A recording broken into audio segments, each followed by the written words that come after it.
Shell Lake Police Chief Dave Wilson is my very special guest today. Monday, August 3rd, 2020. I'm Ben Dryden, and you're watching DrydenWire Live. Quick programming note, Barron County Sheriff Chris Fitzgerald will be back tomorrow morning for our weekly Positive Tuesday with Ben and Fitzy show, presented by Embrace. So most of you know... Let's see if I can find our guest here. I think it is... Nope, there he is. Okay. Most of you know, I think, that my father, former Washburn County Sheriff Terry Dryden, had a heart attack a little over 3 weeks ago now. I think it was on July 11th. He's home. He's recovering. He's doing well. But the person that was working with him and next to him when he suffered his heart attack, and thankfully was there giving him life-saving measures to keep him alive while waiting for the EMTs to arrive, was Dave Wilson, who... joins me now, Hello. actually, on DrydenWire Live. Let's see where you... Hey, there he is. Dave, good morning. Morning. How are you, Ben? I'm doing pretty well. How are you? Good. A little nervous. I'm not as video and camera savvy as my friend Chris is, but we'll give this a shot today, see what happens. Yeah, Chris. Well, he's been doing it for a little while. And I'm tired of looking at him anyway, so I'm glad that you're on. All right. So there's a lot of things I want to get to. Obviously, there's the spike in COVID in Washburn County, and a lot of that, I think, is obviously public knowledge now, especially yesterday after the health department put out that press release. A lot of that stuff is from an incident in Shell Lake. So Shell Lake seems to be kind of getting a spike right now. So I definitely want to get your take on that, the mask mandate, how that's impacting law enforcement. What are you seeing? What kind of calls are you getting? I know there's some things going on at the campground, like some restrooms, I think, are being shut down. How's that going to affect? So there's a lot of things I want to get into there. But first and foremost, I want to talk about, since you were there with Dad when this happened, I want to get your walk us through what happened for you. So just on my end, the situation was my mom and Dad were supposed to be at our house here in Spooner Saturday morning for breakfast. Mom shows up. Dad's not there. Of course, it's, well, where's Dad? And she's like, well, he got stuck. He had to work at home, something about tearing trees down or yard work, right? Right. And then about an hour and a half later, my mom was leaving. I walked her out to the car. She left. I come in, and my brother's calling saying, Dad had a heart attack. Get to the Shell Lake Hospital now. And then 30 seconds later, you're calling saying, 911, go to the hospital. So on your end, what happened? Yeah. So your dad and I were cutting some trees, doing a project for your brother who's putting up a shed or something. And he had also another neighbor over with some equipment, heavier equipment, running a skid steer and whatnot. So went over. I need the wood, and I'm doing some wood project for my mother and father-in-law, and stocking up for the winter and things like that. And so we worked together for about 45 minutes, and he wasn't feeling too hot, which is hard for your dad to actually mention. How you can be a little stubborn, I guess. What? Yeah. So had him sit down in the shade. I was working on the last tree, and he sat down next to the garage there in the shade, taking a break. And I was starting to see some signs and symptoms from my EMT days that, it was starting to bother me a little bit. Like what kind of signs and symptoms?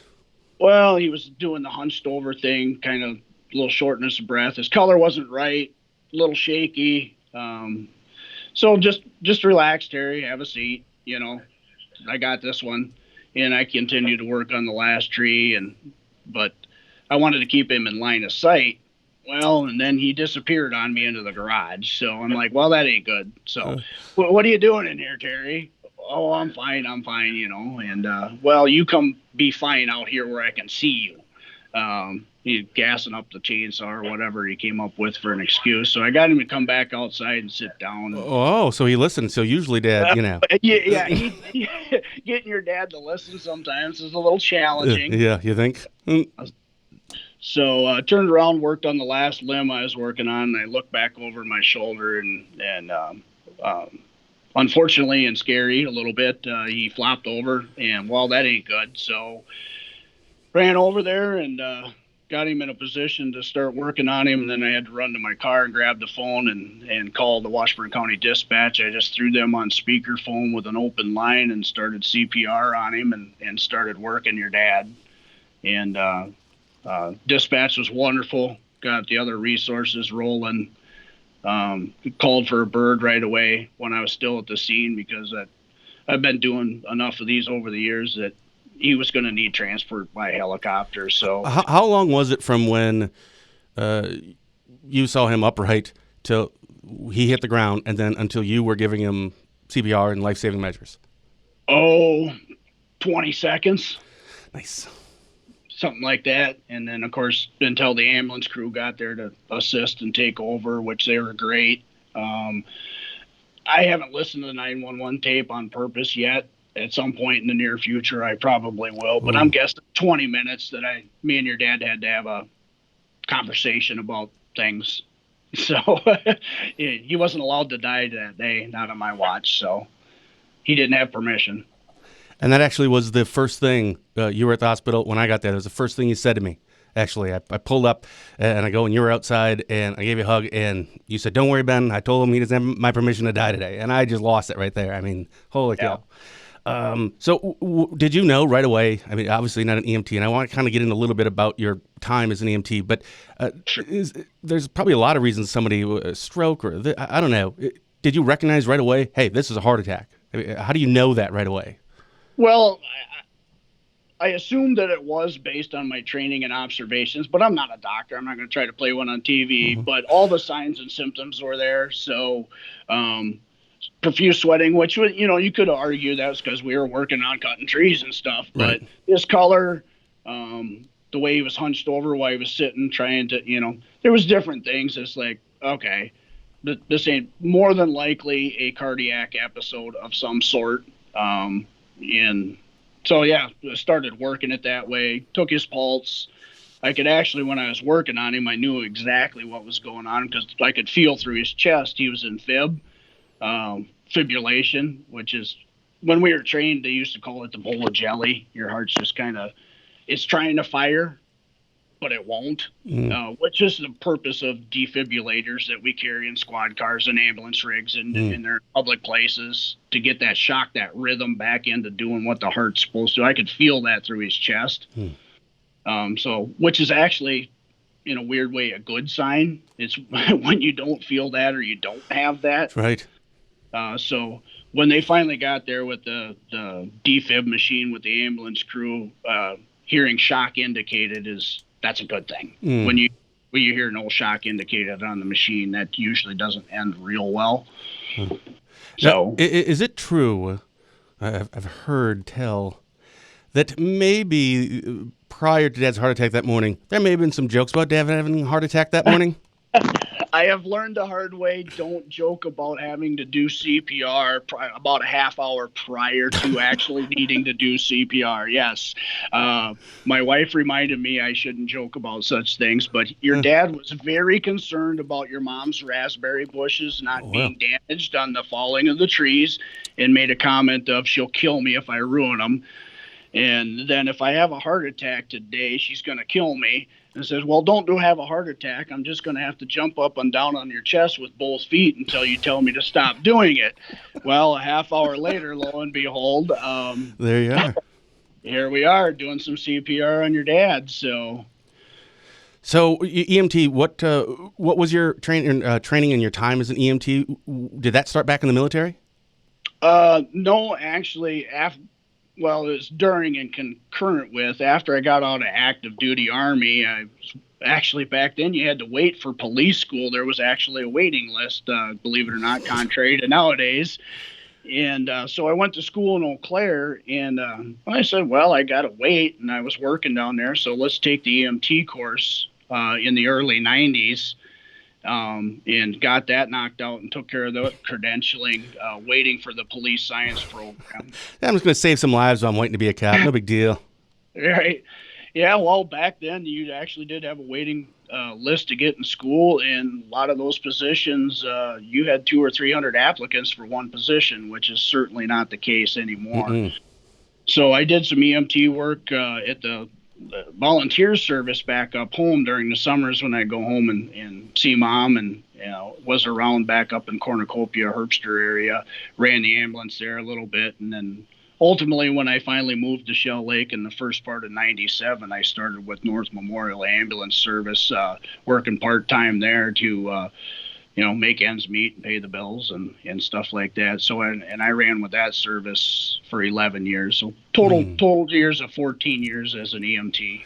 I mean, if you're going to have a heart attack, I can't think of a better person to have next to you than yourself. I mean, because let's face it, if it wasn't for you and our family, we all get this, that if it wasn't for you, we would not be having this conversation. Would be different. We'd be having this conversation, but it would be a different conversation. Because I mean, how long would it have been until somebody had seen him? I know there was somebody else on the property, but I think they were in the back on some machine doing something.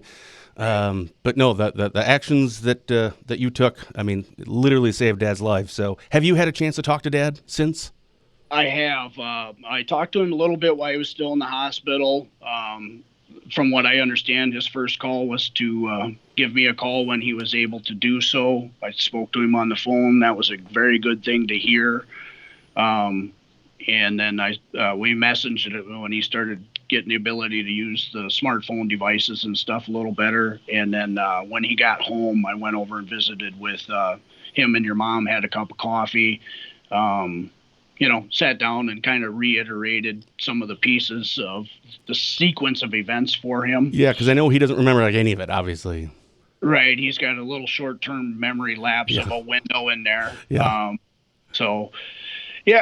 Very good conversation. He even forgave me for breaking a couple of his ribs. So it's not too often I can break Terry Dryden's ribs and get away with it. So, and I apologize for slapping him. It was kind of an interesting technique. Well, you don't have to apologize for that. Go ahead. So, whether he's having a heart attack or not, that's fine. Right. So the only time I can get away with it. So, yeah. So I've had a nice conversation with your dad, and yeah. So what is that experience like? So I look at it from our side, our family, Dad, and then I was at the hospital, and of course then he was on LifeLink, and hopefully we're going to get some people from LifeLink on for a show to kind of, not specifically just about the Dad's trip down, but just LifeLink in general. So I see it all from from the filter of our point of view. So what did you do when you were finished? So you're at the hospital, obviously you were right behind the ambulance, you met the family there, everything's gone, and we all leave. What do you do? How do you come down from that, knowing that, oh my goodness, not only was I there, and thankfully, I mean, if I know you're not the, boy, I just saved someone's life. I don't really think that's kind of the way you think. But how do you process that? How do you unpack that? It's a process. I went back to the residence, and it sounds goofy, but back when I was trained, I don't want to see remnants of the medical procedures that are used for the family to show up and see different stuff laying in the driveway. So I went back to clean up the scene so that the loved ones, your mom, whoever might have come over and, see the different packages and stuff. So I cleaned that up, and then I went home, and then I had to transition gears when I pulled in the driveway. I had a very good friend of mine, happens to be my old classmate, is a law enforcement official down in Ohio, and she's a canine officer, and she had recently lost one of her fellow officers in a line of duty death, a shooting, was murdered. And so we talked through that process. So I had to shift gears from that just to work through that process. So, and then you shift gears, and then I think I cut some wood for a while, just take my mind off some things. Yeah, because I mean, how do you just, okay, well, going back to work. I don't know. It's just a bizarre thing. I've never even come close to saving anyone's life. I wouldn't even know how. I'd call 911. That'd be the best thing I would do. The only thing I would know how to do. So you have done this more than once. Yeah, I have. And it's, believe it or not, the saving is very wonderful. It's the ones that you don't save that you go back in your mind and like, should I drove faster? Should I done compressions a little different? Should I have given, all these different things, because you want to save them all, but that's not in the cards for everybody. I have saved a couple other people in the past, but that was way before smartphone, technology and internet and, these different platforms. But it just, you did your job, and then you went to the next call, or you went home. And as I've heard Fitzy talk about, and several other your law enforcement people on your program, we have a switch at the garage. It's kind of like a light switch. okay, now it's time to go back to being a husband and a father, and the yard still needs to be mowed, and Really? so you figure out different ways to process it. And I have little filing cabinets, special files, and some of them are locked deep, and some of them you just process through. So, Well, yeah. my goodness. Thank you. I mean, obviously, for I'm pretty sure you can have free ice cream at Matt's ice cream stand for the rest of your life if you want. Well, well, no, that's all right. I love the butterscotch shakes. His staff down there are awesome. I'm not even out of the car and they're already like making it because I work the same thing every time. So, That's awesome. Well, let's transition a little bit. I want to talk about the COVID-19. So obviously yesterday, the Washburn County Health Department put out a press release that there was, I think it was, I can't remember, like a teenager get-together group. I don't think there was that many people, but somehow this has they're looking into that as the possible reason for this spike in COVID-19 positive cases, and a lot of that is in the Shell Lake area. What have you heard? What kind of calls are you fielding? What's happening right now in Shell Lake? well, right now the city council of Shell Lake did meet with an emergency meeting to discuss some of the properties.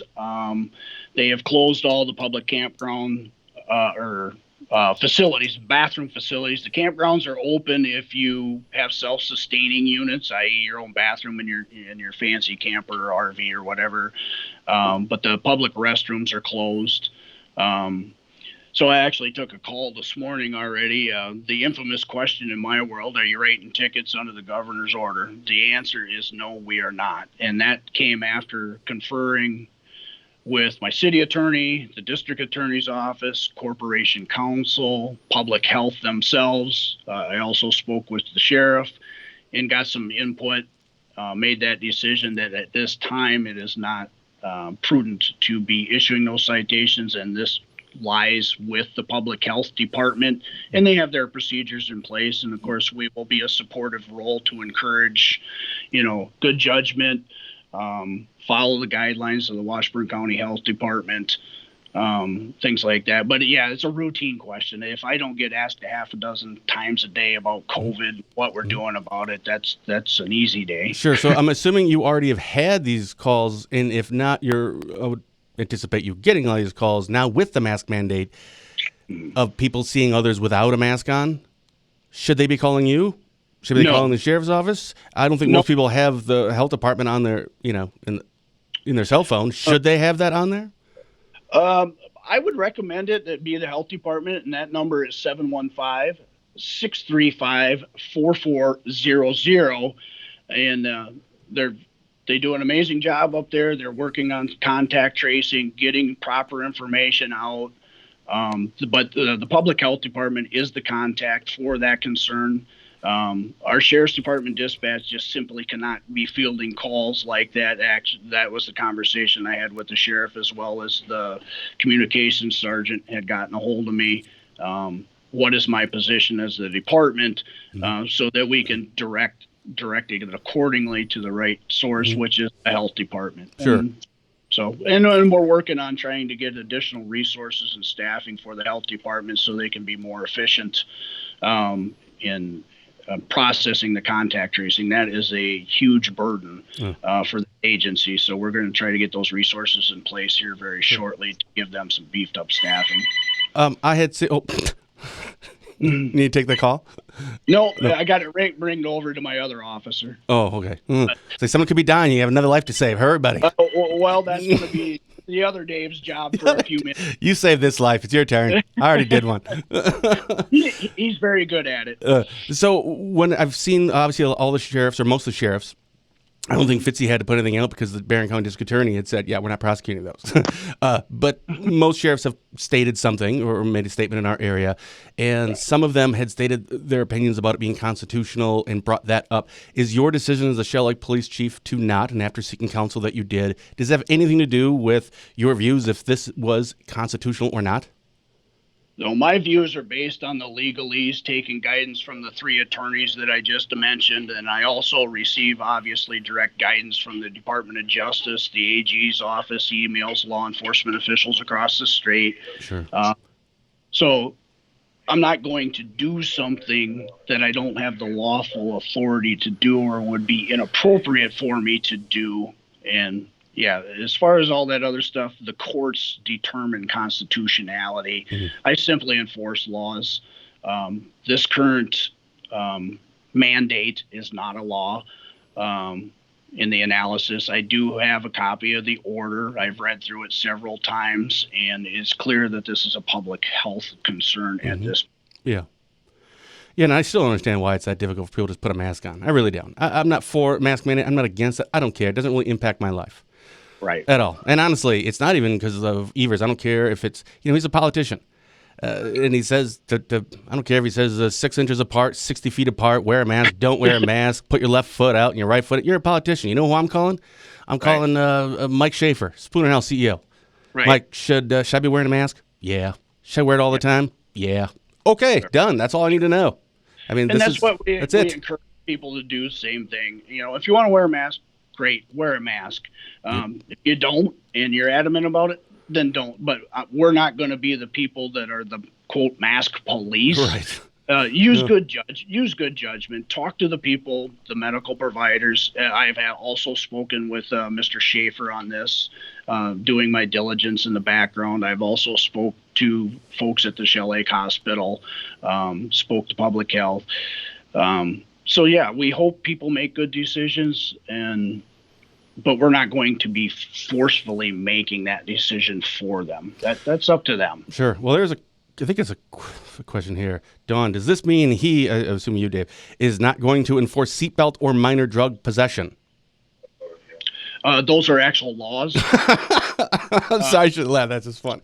Well, I mean, yes, we're going to enforce laws. And in some cases, we enforce ordinances, which is another version of law, whether they're county ordinances or city ordinance. But those that are, I've seen hundreds of those type of comments. Seatbelt law is a law. Possession of marijuana is illegal. It is a law. We enforce it.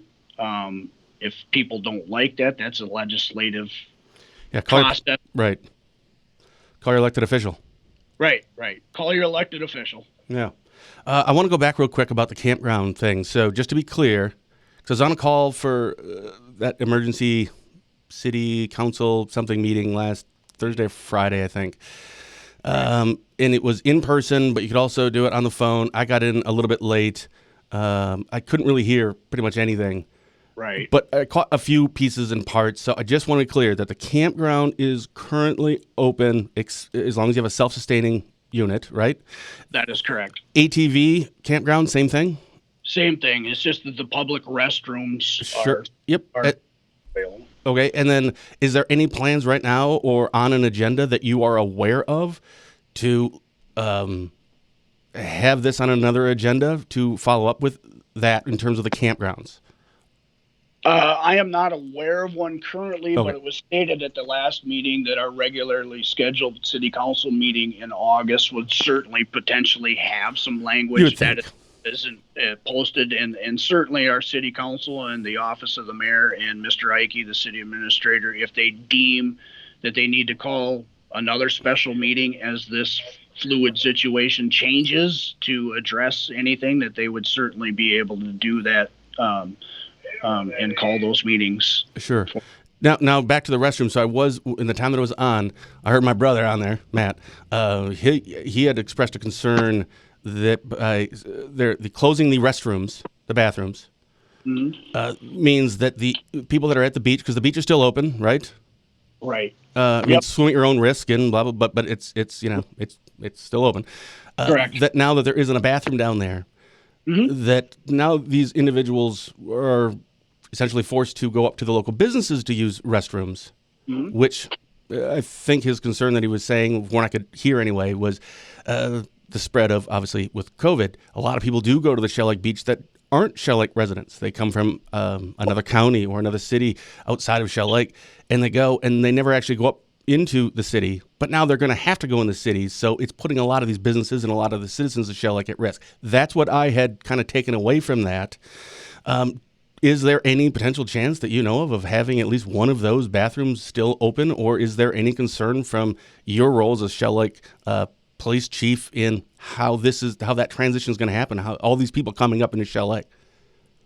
Well, the first part I can't answer because that's a decision for the governing body or the city council to decide what they're going to do. But if I was a businessman, I would smell opportunity, I guess. I would put up a porta potty and, because people still got to use the restroom. We don't want them doing their business in the lake, obviously, or in a wood line hiding behind a tree. Right. The other things that folks do all the time. You use a restroom.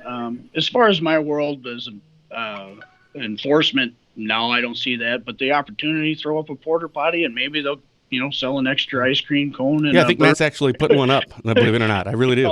Well, you got the line of 50 people waiting to use the facilities. Yeah. But Yeah, I mean, obviously there's a little concern there, but I mean, it is what it is. Yeah. I mean, Rockfest has a beer stand right next to the Porta Johns for a reason. I mean, you got a big long line, you sell more beer. Yeah. Have you heard anything? Because you are on a lot of committees. You're one of the busiest people that I know. Not only are you obviously the chief of police, which has been 9 years now. 8 years. 8 years. Man, somebody's 9. I thought it was Chris was sheriff, but that was 12. Somebody's been at their job for 9 years. One of these times, I'm just gonna just randomly get it right. Sure. So you've been there for 8 years as the chief in police, in military, all this stuff. When you're a Washburn County board supervisor. I'm not even going to go through all the things that I know that you're on and all the different committees and all the different roles and the hats that you have. It sounds like you just never want to go home and do the lawn because you're always out doing something. When you're wearing all of these hats and you're trying to manage all of these things, and do you see that all of these things are connected, even though they're wildly different roles and different hats that you wear, but they're all kind of connected? They are all connected, Ben, and it's if you're going to be efficient at the game, you got to be at the table. And a lot of these committees, it's usually the same group of people working with the district attorney's office, working with health and human services, some occasions working with the judge's office on the CJCC committees. They're all tied into the law enforcement job as its core, as its base. Because you're interacting the M team, which is formerly known as the Drug Endangered Children team, the core team for registered sex offenders. They're all applicable to the quote unquote real job. And they all work with a lot of the same people, working with the sheriff's office routinely in dealing with that big picture of the criminal justice system. And it's been wildly beneficial.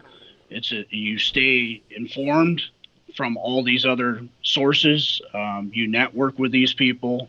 You build relationships. It's just vitally important to, when you do pick up the phone or you need to pick up the phone and say, hey, I need some advice or guidance, or hey, what do you think? They know who you are because they've sat in these meetings with you. They have made these decisions about policy and procedure, and that's vitally important in my opinion. Well, I remember when Dad was a sheriff, he would get kind of there's some people who didn't particularly care for the fact that he was a part of a lot of meetings, a lot of Badger State Sheriff Association meetings for this, down in Madison for this meeting, Milwaukee with the DOJ for this meeting, and Stevens Point. But that stuff, that networking was gigantic, and he had stated many times that it's invaluable. It's and you don't realize it until you just don't go. Because it's the people that aren't in the room, and then, like you said, then you need something, and who do you get a hold of and how? But it's nice to have a face that goes with all of that stuff. Absolutely. But yeah, you have been, no joke, you're one of my most favorite people in the world. You care so much. You're a good listener. You're engaged, and as Woody Allen said, 80% of life's just showing up. Every time I'm jumping on during this COVID thing, they're doing a lot of remote calls for committees, so now I can actually be a part of them because I couldn't attend before. Every time I'm on, doesn't matter where I am, who I'm listening to, what the committee is, what the agenda is. Dave Wilson's on that call too. You were on every single call that I can think of. I was listening to the township board, the one for Washburn County, the one that Dad's on, and there's Dave. Well, and that's part of what I guess I learned in the military. If you're going to bring your A game or your best game to the table, you have to be engaged. You have to be a player at the table. You have to do your research. You have to make the calls, the emails, the backstory on things. I actually used to be on the Shell Lake Fire Department, and one of the many reasons I left for a lot of reasons, but one of the many reasons is I was only bringing my C game to the table, and I didn't think that was fair to the rest of the department and the rest of the top notch folks they have working there. I'm a guy. If you don't bring your A game, then you need to step aside and let somebody who does. So, Hey, so with COVID-19, yeah. mask man, all this stuff going on, meth just kind of disappear now in Shell Lake? Yeah. Is that a rhetorical statement then? No, I'm more sarcastic, I guess. Oh, okay. No. Unfortunately, it hasn't. It's still a major concern in our community. We've also seen the trickling in of heroin, which is concerning. And of course, in one of those other hats that you mentioned, through the reports that we get through Health and Human Services, people with addiction issues, some of this impact of staying at home and so forth. We've seen an uptick in reoccurrence of usage on people that were kind of doing okay, and now they're struggling with it. Mental health is another piece of that, as well, that those numbers seem to be creeping up there. The type of calls that my department takes. Yeah, so meth and mental health, and sometimes more often than not, those two concerns are connected. Not going away. Right. I would not want to be a superintendent right now. Well, I mean, I would never want to be a superintendent, but more now than ever. Well, first of all, they've always wanted, more local control, and they have it. And right now is one of those times where I think they wish they didn't have it. But about this reopening, I mean, superintendents have to make decisions that are big decisions, along with the board as well, but decisions on education, decisions on money, finance, budget stuff. Right. It's a serious job. But I don't think they have training for this kind of decision. Not saying that they won't make the right decision. I'm sure that they absolutely will. But this is like the biggest snow day call in the world, right? You got to look around what other people are doing and what's the cost risk ratio. But man, if they say, yeah, let's have in school, and they come back at whatever that looks like, 2 days a week, 5 days a week, whatever. But if it's in school, and then there's a spread that happens in that school, and then let's say through that they discover that because of that somebody died, now that's on your conscience. Or vice versa, like you were talking, mental health is becoming an issue. Other things are issues for people at home right now. So if it's no, we're just going to do remote, and then there's all the bad stuff happens, or potentially if it did, now you have that burden that you have to carry. I feel really badly for these superintendents, and I have no idea what decision that they're going to make. I really don't. I know that Spooner and Shell Lake has put out their plan in the last week or two. I'm not running anything. I'm waiting until we get closer to the school opening because I don't know what it's going to look like yet. I don't think anybody does. But man, I would not want to be a superintendent making this call. Absolutely, Ben. I wouldn't want to be in their shoes, and sometimes I am, from the concept of these decisions are not easy. You're darned if you do, darned if you don't. Yeah. You do the best you can. What's true today as it relates to COVID in schools, my gut tells me that could look wildly different in a week or 2 weeks from now. Agreed. So I don't envy their position, and believe it or not, because part of my role or job, I feel, to be in tune, in touch, the pulse of the community. I routinely speak with my school administrators. One of them, Mr. Asland, is on the same board I am for HHS, which is critically vital. Mm-hmm. I also routinely talk to my Shell Lake superintendent and principal about different concerns. Again, it goes to that communication networking piece, and we're not going to claim to have all the answers, and right now is a tough time. This is new territory for many of us across the board, and trying to come up with the best answer you can. And it's not going to please everybody. Let's face it. Not everybody's going to be happy with the result. No. And I had a couple of, maybe an old sheriff and maybe an old chief and a couple of folks. I've been around for 24 years. I do listen to them and learn from them. Says you're doing your job if 50% are happy and 50% aren't happy, then you're actually doing your job. So hey, I'm doing a really good job then, Andre. Right. Yeah, I mean, if you wake up and it's sunny, then people don't want it. If it's raining, then yeah, you just can't win. But yeah, this is I don't know. This is really interesting, and I think the next few weeks is going to be fascinating to watch what's happening in Northwest Wisconsin, in Washburn County, and in Shell Lake. I really do. Dave, anything else you want to touch on that we didn't get a chance to?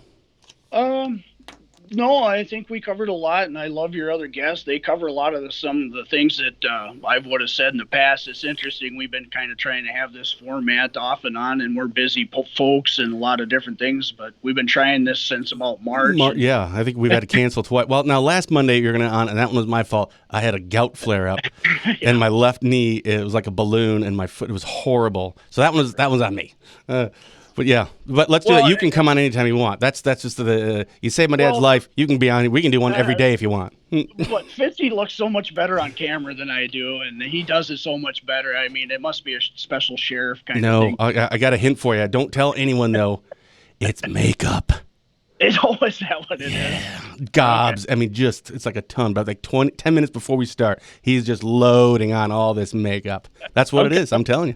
That's it. I thought it was just a hockey dad thing. Me and him happen to be hockey dads too, so we occasionally run into each other at an ice rink here and there too. So, well, Dave Shellick is lucky to have you as their chief of police. Washburn County is fortunate to have you as a citizen, as a board supervisor in all your roles, and personally. I'm honored and proud to call you my friend. All right. Well, thank you, Ben. I appreciate that. Likewise. And you take care and have a great rest of your day. I got to go do a couple of funerals for the honor guard here in a little bit, so I have to change uniforms. It's your day off, isn't it? No, actually, once I'm done with the funerals, I come back to the office and then switch back into my regular uniform and go on patrol. So, I love you, brother. Thanks so much. Take care. Shellick Police Chief Dave Wilson was my very special guest today. I'm Ben Dryden. I'll be back tomorrow morning with Barron County Sheriff Chris Fitzgerald for our weekly Positive Tuesday with Ben and Fitzy show, presented by Embrace. So until then, stay safe, keep your social distance, and have a blessed day.